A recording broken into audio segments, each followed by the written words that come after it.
Welcome back to MKE Gadgets. So this is part 2 of making the ultimate toolbox. And I started to cut these pieces. These are going to be the side pieces.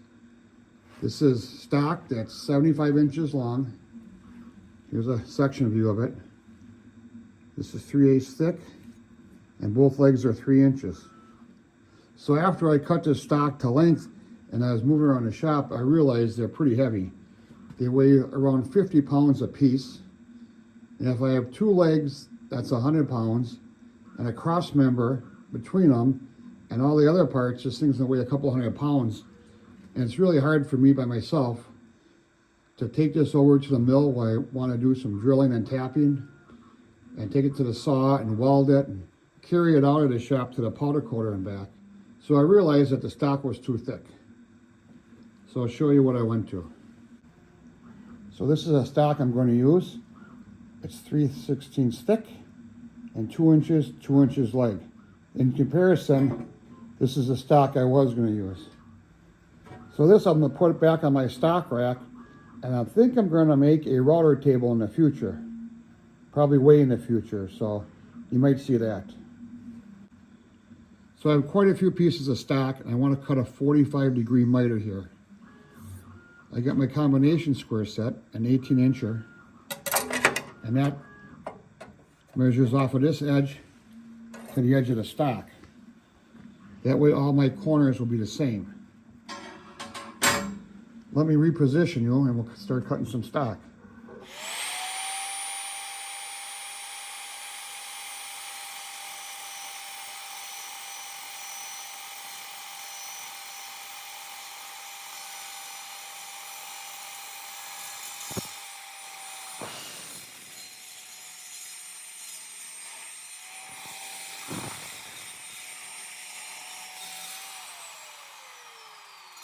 The beauty of this saw is you can pick it up right after it's cut. It's warm to the touch, but all the heat is taken out with the chips as they go flying around the shop. I'm going to save these cutoffs because in the future these make nice gussets. I have quite a few more cuts. I'll do it off camera. So I have both legs of the frame and a top bar cut and chamfered. Now I want to drill some holes in the edge. In each of the leg, I want to drill 2 holes, 1/2 inch. And the best way to do that around here is in my Bridgeport mill. So I put a little green tape on there so I could scribe some lines in pencil and center punch the crosshairs. First, we're going to center drill and drill 4 holes, 1/2 inch diameter.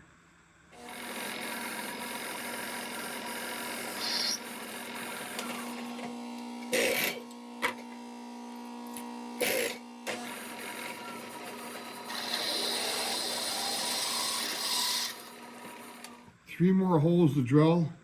I'll do it off camera. This whole toolbox is based off this piece here, and it's called slot wall. And in the past videos, I've been calling it slant wall. I don't know why I do that, but I do. Well, I want to attach it to my metal frame. This is the base frame that's going to be stationary. So I want to attach a slot wall. Hey, I said it right for once. With these 1/4-20 stainless steel flathead cap screws. So that means I gotta drill and tap all over here, 1/4 inch hole. So I'm laying my locations for my 1/4-20 hole with painter's tape and pencil. I'm gonna come down here and center drill, drill and tap, 1/4-20. Now I got about 30 of these to do. I'm only gonna show you one.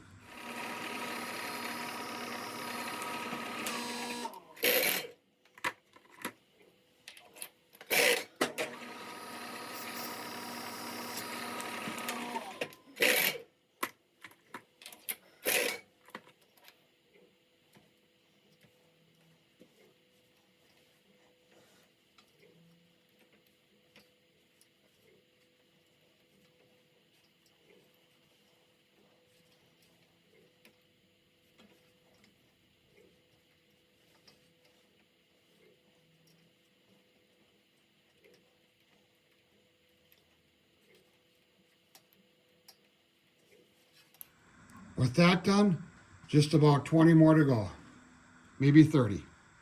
I'll do that off camera. So both these legs are drilled and tapped, all the holes I want to do, except for the hinge.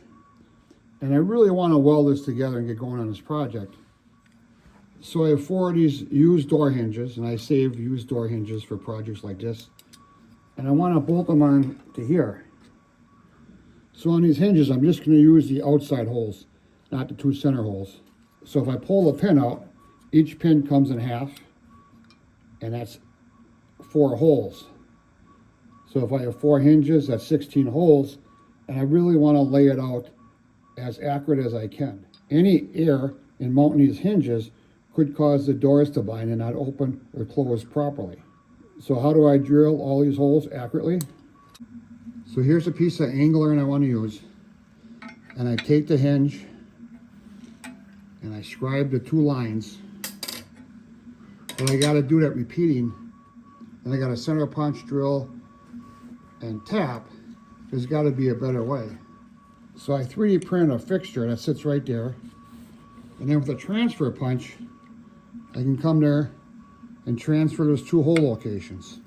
I'll put a tape measure from this edge to the edge of the stock here. So this is a 3D printed part, and it's not that thick. And if I put my transfer punch in there, it could wobble a little bit. So I have a better solution. So I took my 3D printed fixture over to the Bridgeport mill. I have a piece of aluminum in here. I'm going to drill, tap, and ream 4 holes to match this. So we're going to center drill 4 holes.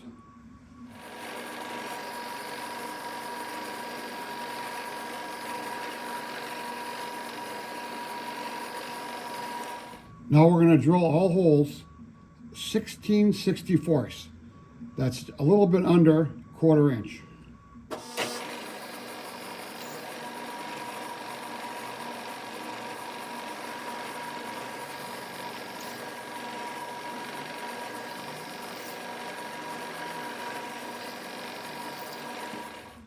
I got 2 stainless steel dowel pins, 1/4 inch.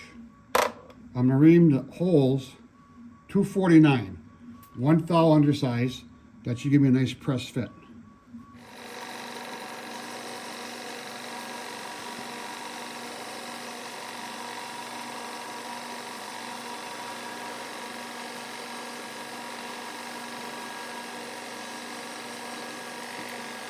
I'm going to come in with a larger center drill and just put a little chamfer in all those holes.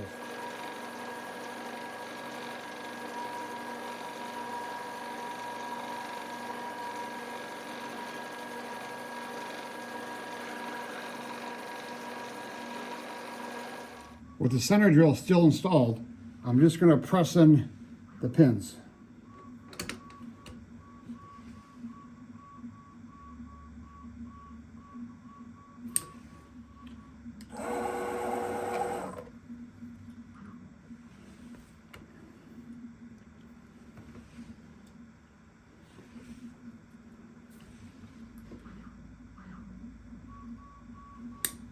Let's take it over and see how it looks. So with my fixture installed, and all I gotta do is get a number that's meaningful to me. So I'll go 14 inches off the top. I'll put a clamp on here.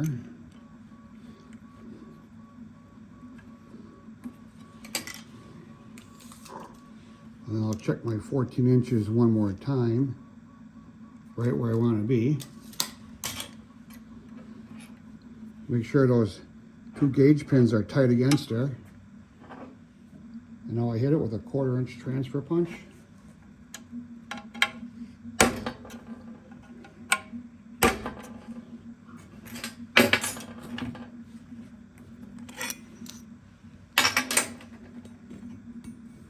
And now I can go over to Bridgeport Mill and pick up these center punches. Maybe I can make them a little bigger if I want. They're all going to be located the same because this fixture and our hinge are the same. I'm going to drill and tap this 1/4 20. So this is a fastener I plan on using. A 1/4 20 flathead cap screw.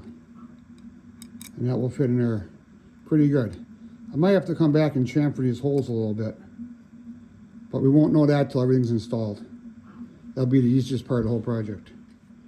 You just got to do this 8 more times for 16 holes. So you see me use my locating fixture, and I hit it with a center punch, and I just circle it to make it easier to find with a red Sharpie. And now I got to pick up that hole. When I mean pick up that hole, I mean align the center punch with the center of the spindle. So I looked around the shop what was the most pointiest item I had that would work on a collet, and it's this brad point drill. Now this drill is used in woodworking. We're not going to drill with this because it'll just break, but we're going to locate with it. I'm taking that brad point drill and align it with the center punch mark. Sometimes it helps if you put a little light in there. And I'm going to just front light this and see how that goes.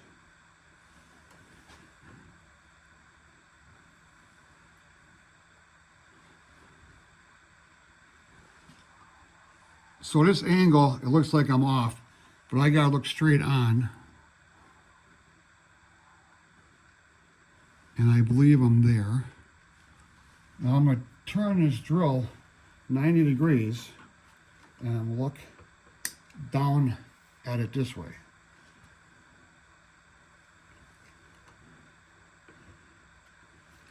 And I'm off just a little bit.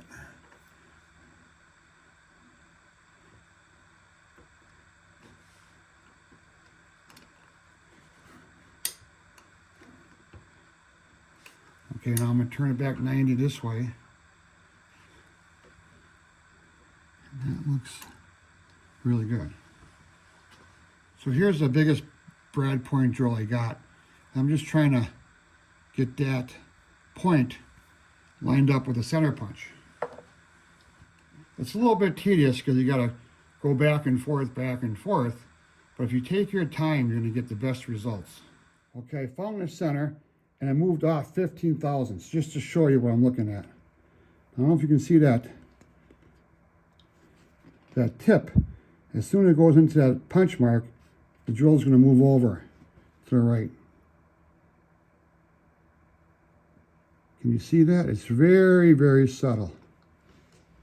So I moved it back to 0. I'll bring it down in the same position, and we'll see if it moves at all. I don't think it moved at all. I call that ready to drill.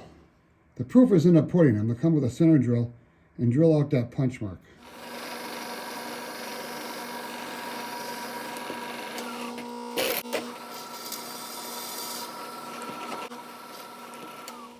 With the first hole drilled, I'm going to move over in the x-axis that way. I moved over 2 inches, 820 thousandths. And that should be the center of the holes in the hinge. Let's take a look at how that looks.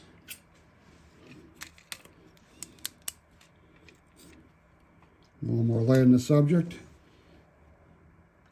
And that is right on. Okay, I'm just going to call that good.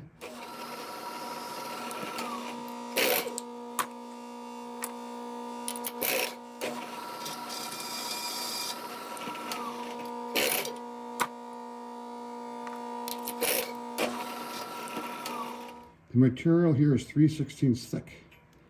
I'm just going to drill by hand. It's always nice to use a hand tap guide. That keeps your tap going in straight.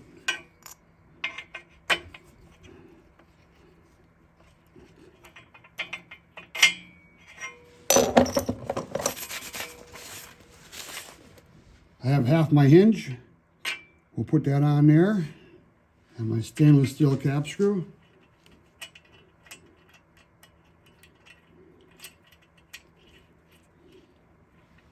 Let's try the second screw. All right, that's going in good. Just going to snug them up. Look at that. That looks perfect. And it's all held with this. The 2 locations are held with that, and that's where this is a big help. Take the time to build a little fixture. I got 8 more to do. That I'll do off camera. Well, with everything drilled and tapped, I got 2 pieces bolted together using the hinge. The upright piece is clamped to my welding table, and the door piece is on this string.